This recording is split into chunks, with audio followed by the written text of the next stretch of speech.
tontolon'ny fanabeazana kosa nahazo fotodrafitrasa vaovao ny lycée Nansana ny tombo isa araka izany ny efitrano fianarana ireo mpianatra vokatry ny fiarah-miasa tamin'ireo japonais. Efitrano enina ary mahazaka mpianatra 300 ity efitrano fianarana vaovao eto amin'ny lycée Nansana ity. Mitety bidy 7,3 7,3 tapitrisa ariary ny fanamboarana ary masoivo japonais no nanolo tanana nahavitana mitetika azy.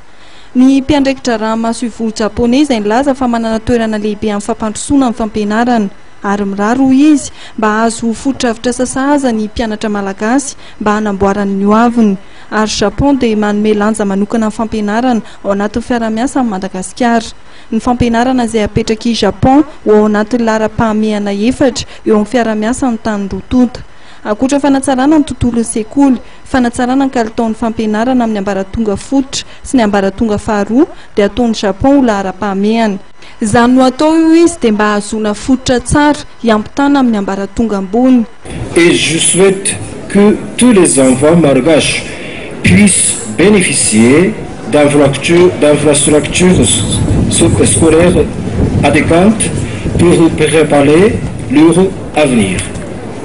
De ce fait, le Japon accorde une importance particulière au domaine de l'éducation dans sa coopération vis-à-vis de Madagascar. Ny taleny Nansana izay nilaza tao anatin'ny kabarany fa andraikitry ny rehetra ny fampianarana ary nambana fa zava-dehibe ho an'ny sekoly ny fahazahoana fotodrafitrasa vaovao toy izao. Nanome toky izy fa hikolokolo ny fotodrafitrasa vaovao ary nanentana ny mpianatra mba hikajy izany.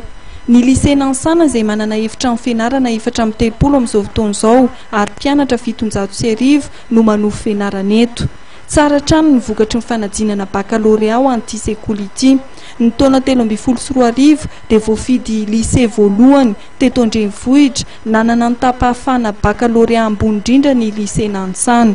7,7 isanjato mpiadana avy eto amin'ny lycée Nansana no afaka baccalauréat ary 7,7 isanjato tamin'ity taona 2014 ity.